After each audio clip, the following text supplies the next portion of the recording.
மக்களே, தமிழ்நாடு பெண்கள் கபடி அணியை சேர்ந்த 2 முக்கியமான பிளேயர்ஸ் நம்மளோட பேச போகிறாங்க. வந்து வைதேகி ரைடர், அப்புறம் வந்து டிஃபெண்டர் ஹரிணி ஸ்ரீ. ஃபெடரேஷன் கப்பில் தமிழ்நாடு ஒரு பிரான்ஸ் மெடல் வாங்கியிருக்காங்க. இது மிகப்பெரிய அச்சீவ்மெண்ட். ஏன்னா ஜூனியர் சப் ஜூனியர் லெவலில் நம்ம நிறைய ஜெயிச்சிக்கிட்டு இருக்கோம். சீனியர் லெவலில் நம்மளுக்கு ரீசெண்ட் டைம்ஸில் ஒரு பெரிய அச்சீவ்மெண்ட் எதுவும் வரல, பிளேசிங் கிடைக்கல நேஷனல் லெவலில். இப்போ அதை செஞ்சுருக்காங்க. சரி, கேட்டுருவோம் எப்படி இது நடந்ததுன்னு. வைதேகி, வாழ்த்துக்கள், கலக்கிட்டீங்க. எப்படி சாத்தியமாச்சு இந்த பிரான்ஸ் மெடல்? எதனால ஜெயிச்சோம்?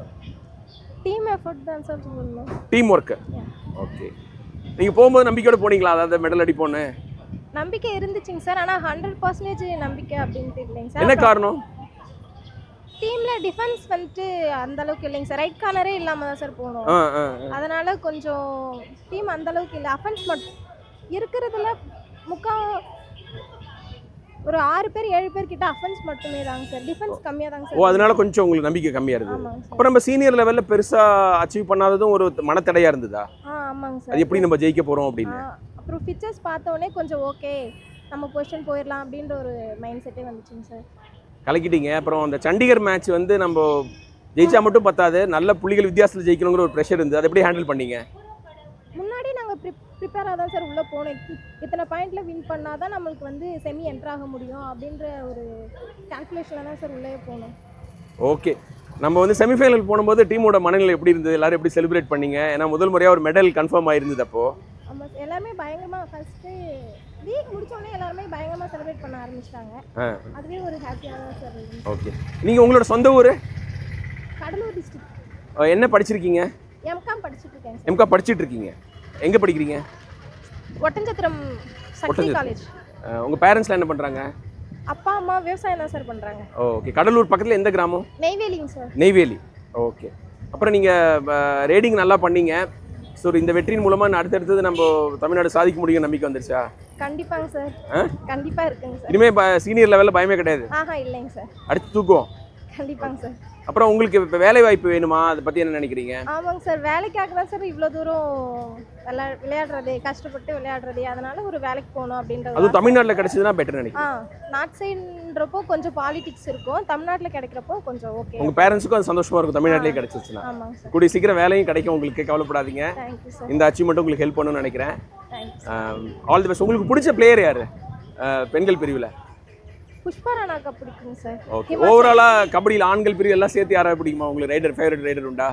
நவீன் குமார் பிடிக்குங்க சார். டெல்லி நவீன் குமார் சர்வீசஸ்க்காக விளையாடுறாரு. யா. ஓகே. பெண்களுக்கும் வந்து ப்ரோ கபடி லீக் மாதிரி ஏதாவது ஒரு டோர்னமெண்ட் வந்து அப்படி இருக்கும்? நல்லா தான் இருக்கும். வரணும்ல? கண்டிப்பாக வரணும். தேங்க்யூ. உங்கள் பக்கத்தில் ஒரு டிஃபெண்டர் இருக்காங்க, அவங்கள கேட்டுருவோம். ஹரிணி ஸ்ரீ, உங்களோட சொந்த ஊர்? சொந்த ஊர் அந்தியூர். அந்தியூர், ஈரோடு மாவட்டம். நீங்கள் என்ன படிக்கிறீங்க? நான் காலேஜ் செகண்ட் இயர் படிக்கிறேன், பிஎஸ்சி கம்ப்யூட்டர் சயின்ஸ். எங்கே, எந்த காலேஜில்? ஏவே சேலம். எங்கே? சேலம். சேலம்.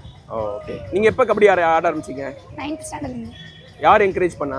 என் coach Suresh. Coach Suresh. Okay. அவரே வந்து இங்கேயும் கோச்சாக வந்தது உங்களுக்கு விளையாடுறது ஈஸியாக இருந்ததா? அவர் இருந்தாலும் நல்லா. நீங்கள் சக்தி பிரதர்ஸில் விளையாடு. சக்தி பிரதர்ஸ். அங்கே உள்ள கோச் சுரேஷ் இங்கேயும் வந்தது, அது ஈஸியாக இருந்தால் விளையாடுறதுக்கு? அவர் இருந்தாங்க சார், நல்லா விளையாண்டு. ஓகே. உங்களோட பொசிஷன்? Left corner. ஓகே. ஆனால் நீங்கள் ரைட் கார்னரில் நின்னீங்க போல இருக்க ஃபெடரேஷன் கப்பில். 2 கார்னர் மாற்றினீங்க. ஓகே. உங்கள் பெர்ஃபார்மன்ஸில் ஹாப்பியா? ஓரளவுக்கு ஹாப்பி சார். இதுக்கு முன்னாடி நீங்கள் ஃபெடரேஷன் கப் ஆடி இருக்கீங்களா? Federation nationals, junior nationals, senior nationals ஆனதில்ல? ஸோ சீனியர் லெவலில் இதான் உங்களுக்கு ஃபர்ஸ்ட் டோர்னமெண்ட். அந்த பதற்றம்லாம் இருந்ததா? கொஞ்சம் இருந்துச்சு சார், எங்கள் கோச் இருந்தார் சார், அதனால் அப்படி எதுவும் தெரியல. ஓவரால் அந்த எக்ஸ்பீரியன்ஸ் எப்படி இருந்தது? இதான் சார் ஃபஸ்ட் டைம் பண்ண, கொஞ்சம் வதட்டமாக இருந்துச்சு, என்ன பண்ணுவோன்னு தெரியலாமல். நல்லா விளையாட சொன்னார். ஆல்ரெடி ஜூனியர் நேஷனல்ஸில் போனப்போ ஒன்றுமே பண்ணல சார். இதெல்லாம் கொஞ்சம் நல்லா விளையாட மாதிரி இருந்துச்சு சார். இனிமேலும் பயம், இந்த பதற்றம் எதுவும் இருக்காது? அடுத்தடுத்து தமிழ்நாடு கலக்க போகிறாங்க. உங்கள் அப்பா அம்மா என்ன சொன்னாங்க நீங்கள் வந்து பிரான்ஸ் மெடல் வாங்கினதுக்கப்புறம்? இன்னும் நான் பேசவே இல்லை சார். பேசவே இல்லையா? ஏன் ஃபோனில் பேசலையா? இன்னும் பேசல சார். ஏன்? அங்கே போய் பேசி நேரில் போய் அங்கே போய் செலிப்ரேட் பண்ணிக்கலான்னு. ஓகே. நீங்கள் வந்து ஜூனியரில் என்ன ப்ளேஸ் பண்ணீங்க இது வரைக்கும்? இன்னும் இல்லை சார். பிளேஸ்மெண்ட் எதுவும் இல்லை. ஸோ நேஷனல் லெவலில் இதுதான் ஃபஸ்ட் மெடல். ஆமாம் சார். அதுவும் சீனியர் ஃபெடரேஷன் கப்பில் பிரான்ஸ் மெடல். சூப்பர். உங்களுக்கு பிடிச்ச டிஃபெண்டர்? பாய்ஸில் ஸ்பெஷல் சார். ஃபசல் பிடிக்கும். ஓகே. அவரும் கார்னர் விளையாடுவார், லெஃப்ட் கார்னர். ஓகே. ஸோ அதுமாரி ஒரு பெண்களுக்கும் ஒரு ப்ரோ கபடி லீக் வந்து அப்படி இருக்கும். நல்லா இருக்கும் சார். நல்லா இருக்கும். உங்கள் ஊரில் கபடி அவ்வளோ ஃபேமஸாக இருக்கு.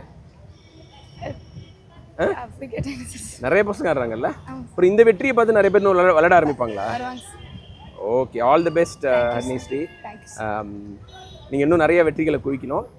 அப்புறம் வைத்தியகிட்ட ஒன்றுன்னு கேட்கணும்னு நினச்சேன். கோச் சுரேஷ் அவர்களோட கைடன்ஸ் பற்றி சொல்லுங்களேன்.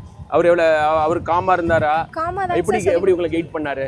டைமிங்கில் சொல்லி கொடுக்கறது அந்த மாதிரி நிறைய எங்களுக்கே தெரியாமல் நாங்கள் வந்து ப்ரெஷரில் இருப்போம் இல்லைங்க சார். அப்போ வந்துட்டு எங்களை கூல் பண்ணுறது அந்த மாதிரி நிறைய சொல்லி கொடுத்துட்டு இருந்தாங்க சார்.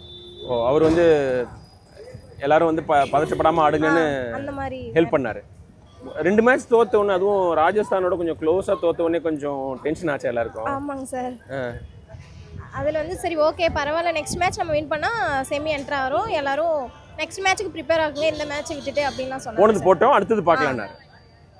ஓகேம்மா, ரொம்ப ரொம்ப சந்தோஷம். Thank you sir. நீங்கள் வந்து